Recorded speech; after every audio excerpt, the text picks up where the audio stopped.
Okay, let's take a look and see what we need to make this beautiful integrated scalloped edge throw.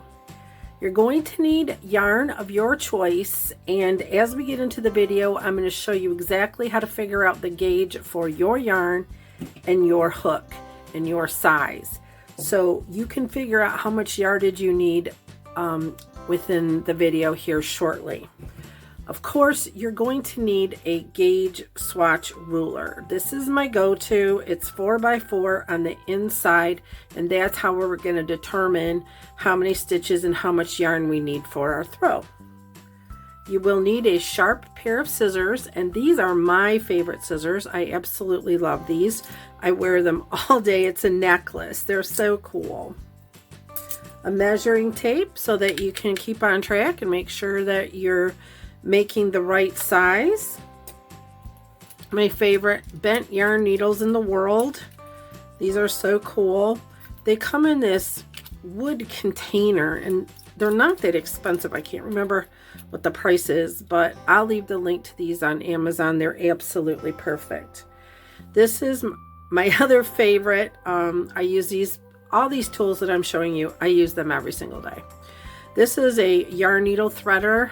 And to me, I can't do what I do without it. It just makes threading these needles so much easier. And of course, a hook. And you will need a row counter if this is what you don't want, just some sort of row counter, but this just makes your life so much easier. All right, let's get started. So a lot of people ask me, what do I get with the pattern? This is just the cover page to the pattern. And I don't know why my printer printed offset. I'm sorry about that, but it is perfectly centered in the PDF.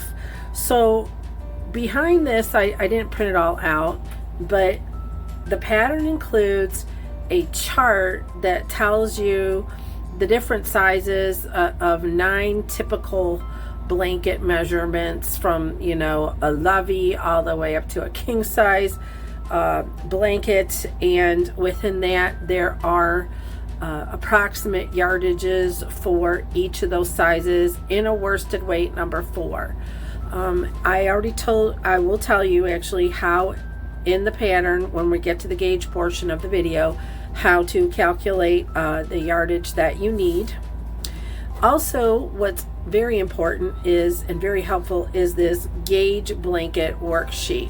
And what this does is it tells you really just how to use this to get to any size you want with any yarn and any hook. Do you know how much freedom there is in that? No more, oh, I have to buy this weight of yarn or that, whatever. It's like everything is calculated out for you when you figure out your gauge. And I show you in this video how easy it is to do that. If you want the written pattern in the worksheet, go to bddpatterns.com and you'll see it under, it should be on the first page in the featured products, and it's called the Orion Throw. Let's get into it. Who else doesn't want to make a blanket that has an integrated border in it? This is the coolest stitch. I use this stitch a lot, but I recently decided that why not make a blanket out of it, because I don't like having to go around and make a border and this and the other thing. And scallop borders are still just as beautiful today as they were yesterday. So to make a blanket that has an integrated border, first you have to decide on the width. The height is determined by the rows. The width is determined by the stitches. And in this particular pattern for the Orion Throw, it's in multiples of 3 plus 3. So it's really super simple to do. The first thing that you need to do is make a gauge swatch. And again, it has to be in multiples of 3 plus 3. So right now I have 6, and I'm going to see 7, 8, 9. I'm going to do 15 stitches here. That'll give me 12 working stitches. Well, actually I'm going to do 18 because a lot is taken up by the chain. So 1, 2, 3, 4, 5, 6, 7, 8, 9, 10, 11, 12, 13, 14, 15. Let's see where we're at with that. Oh, that's big enough. All right, so I'm going to demonstrate this with 15 stitches. So go ahead and get ready to make your gauge swatch, and this is also going to teach you how to do the simple 1 row repeat for this beautiful throw. All right, as I said, I have 18 stitches here, and I am using a 9mm crochet hook and a number 6 yarn. Now remember, this tutorial is to show you how to use this stitch pattern to make a blanket in any size. So the first thing that you're going to want to do in order to understand how to continue on with the pattern and the yarn and the hook that you've chosen is to make a gauge swatch. And we just want to make sure that we've got enough stitches here so that we can go outside of this 4x4 inch frame. All right, so the first thing we are going to do is yarn over, because we're going to double crochet into the 3rd chain from the hook. So that's 1 double crochet, add another one, that's 2 double crochets. Now let's chain 2 and slip stitch all in that same 3rd chain from the hook. That's our first cluster that's formed. Now we're going to skip 2 chains, and we're going to do the same thing into that 3rd chain. So 2 double crochets,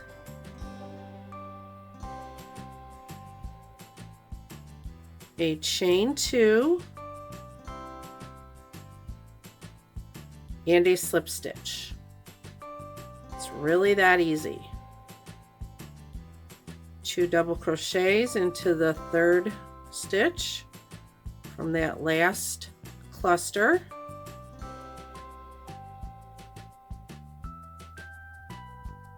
Chain 2. Oops, I split my yarn there, guys. And slip stitch. See how we're forming these clusters? Isn't that pretty? Okay. Skip 2. It's 2, 2, 2. 2 double crochets.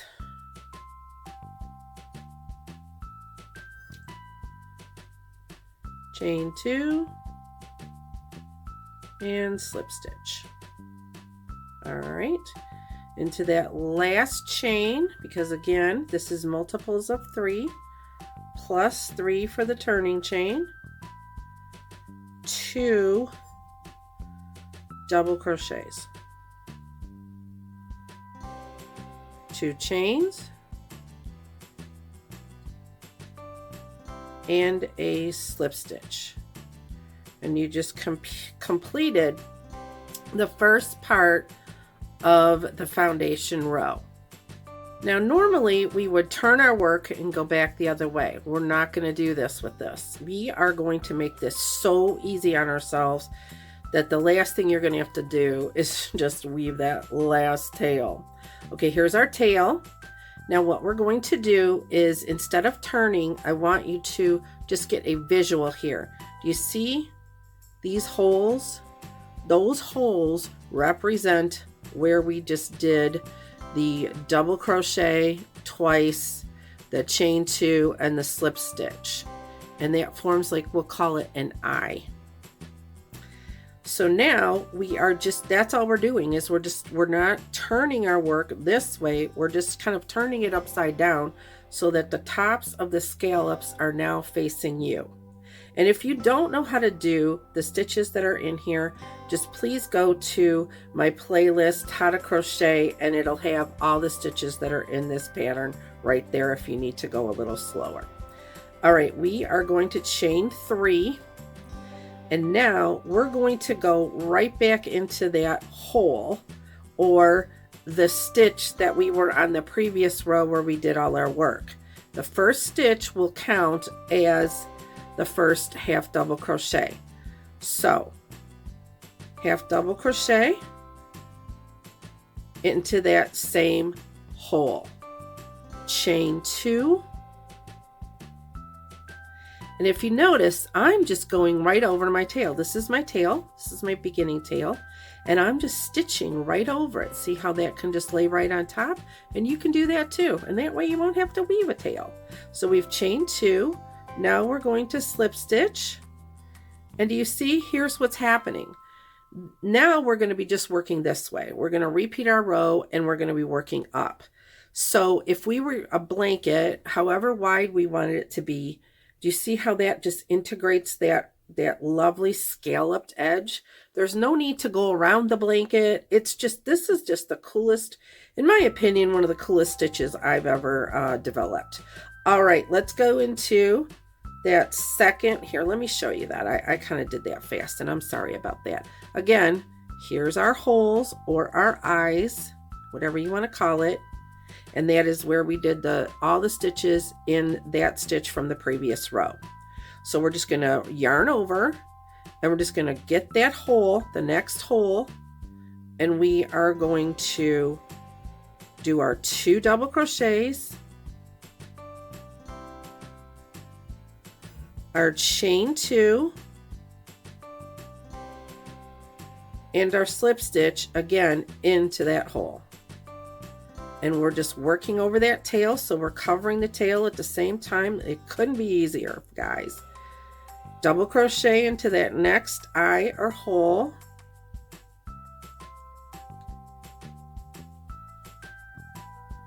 Double crochet again, so 2 double crochet stitches. Chain 2, slip stitch.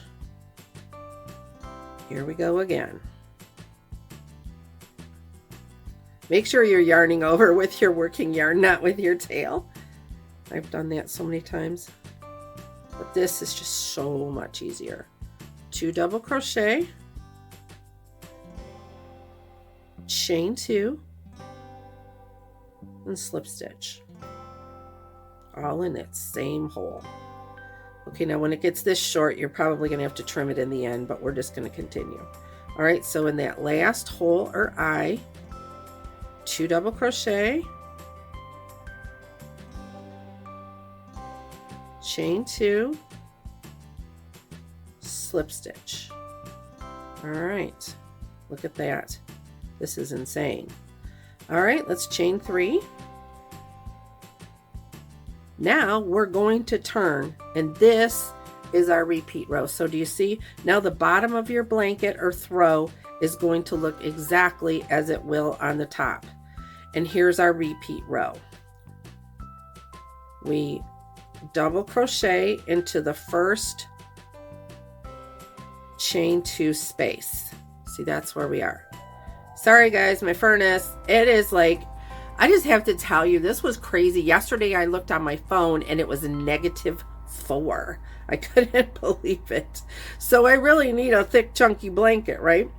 All right, and the good thing about this is that I know I'm doing this in chunky and it's really easy, but this would be a great summer blanket in cotton. It would be absolutely beautiful. So again, we're just going to get our gauge going here, and we're just going to show you how easy it is to do this to the custom size that you want. You just build it and they will come. They will use it.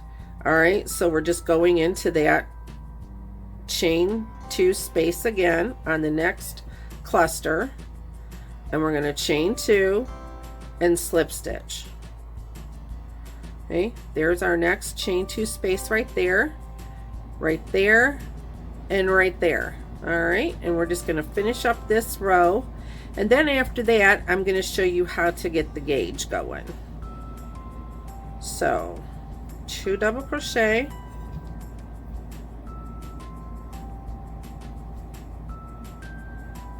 chain 2, slip stitch, 2 double crochet into the next chain 2 space of the cluster, chain 2,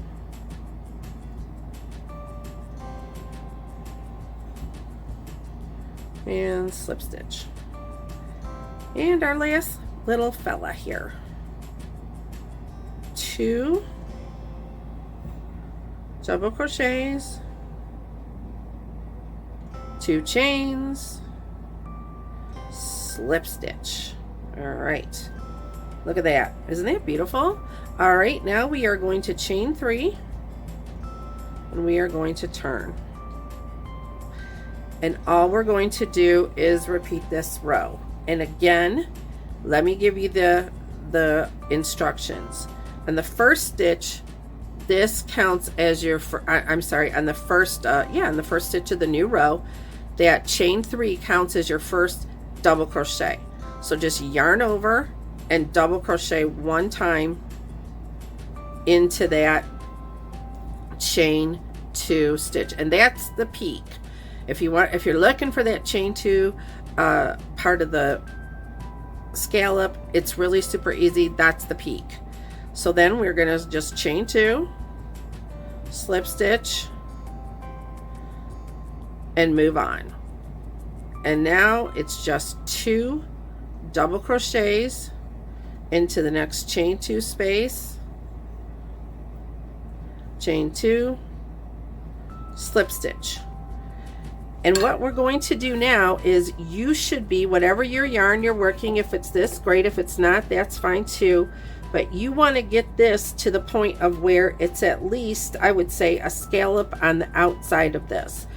And this way, you're going to be able to tell how many stitches or how many scallops you need in a 4x4. And then you divide that by 1, and that's how you come up with your complete width. Your height, that's easy. Just row away. However many rows you do, that's the height. All right, I'm going to work this up so you can see this gauge swatch, and then we're going to come back and we're going to discuss in detail the worksheet that comes with this crochet pattern. Okay, how do we figure out our gauge? Oh my goodness, there's 2 ways to do this, and I don't want to complicate this, so I'm going to give you the best and easiest way to do it. And yes, it's without the gauge ruler. Go ahead and determine the width of your blanket. In other words, how wide you want, because how tall you want is really basic. All you have to do is just keep adding rows. So it doesn't really matter what your row gauge is, because you can just keep going until you get the desired height. But the width is probably something that you're going to want to plan out. And how to do that is very simple. Just chain with your yarn and your hook a chain that is as wide as the width that you want, but it has to be in multiples of 3. When you've got the width, all you need to do is just simply add 3 more stitches, 3 more chains, and then you'll have that, and it'll be approximate. It's probably going to get a little bit bigger.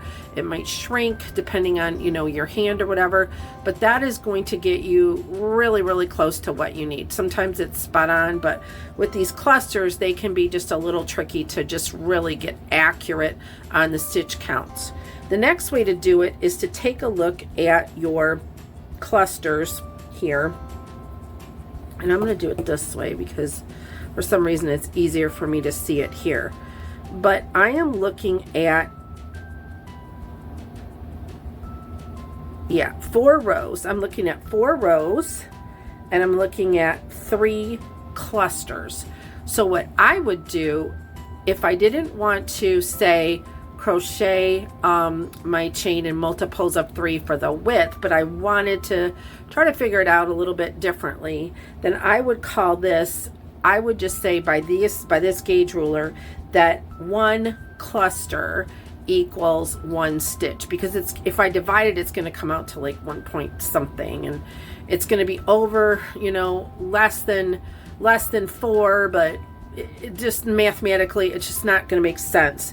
So it's just better to break it down into the clusters. And because we're not making like a sweater or something like that, it doesn't really matter. It can be a little over or a little under the final measurement. But that's how you would do it. So let's talk about how to calculate this. Now, if you want to do it this way, then I have this gauge swatch worksheet that is included with your pattern. This is a really handy thing, and even if you don't use it for this pattern, if you decide to do the other method, then that's completely fine, because you still will have this and you can use this for any blanket that you want, really. All right, so what you're going to do with this is you're going to determine your stitches, and I'll give you the example. See what I mean by, if I have 9 stitches, which is what mine is, and I divide that by 4, that's going to come out to like 2 point something, and that's just not really going to help me determine what I need to do. So that's why I rounded mine up and just made mine 1 cluster per inch. But yours might be different, so if you want to try this, go ahead and do it, divide it by 4, and that'll give you your stitches per inch. And again, this formula works with any type of blanket that you want to do this in, or any type of project that you're just trying to like change the gauge. All right, you take that stitches per inch and you write that number there. Then you do your rows, and I said mine was 4 rows, so I've got 1 row per inch, and that's how I determined that. Now I take this number here, the stitches per inch, which for me is 3, and then I multiply that by my desired width. So if I wanted, say, a blanket that was 50 inches wide, then I would say 3 times 50 is 100 plus 3 for this pattern. So I would need 150 stitches to get to the 50-inch mark, and then I would need plus 3 stitches to, take me over to that turning chain. And again, you can do this by also just chaining that number out and looking at it and seeing, because you have to understand that the chain measurement will change, more than just a little bit, because of the clusters. So then you've got your rows per inch. So in this case, I would have 1 here, and then I would multiply that, and say I wanted to make a standard size Afghan 50 by 60. So I would just have to have 60 rows. My 1 would be here, which is 1 row per inch, and then I want 60 inches. So that would be 60 rows. And that's how you figure this out. So either way, I would probably, if I was doing this and I had a client that requested a specific size, or if I wanted to do it for some reason, like say like a baby blanket, and I needed it to be in a specific size, then of course I would adjust my yarn. I probably wouldn't use this, but I would adjust to make sure that I've got it as close as I possibly can to that required measurement. I hope this helps. I really want to thank you for watching, and blessings to you.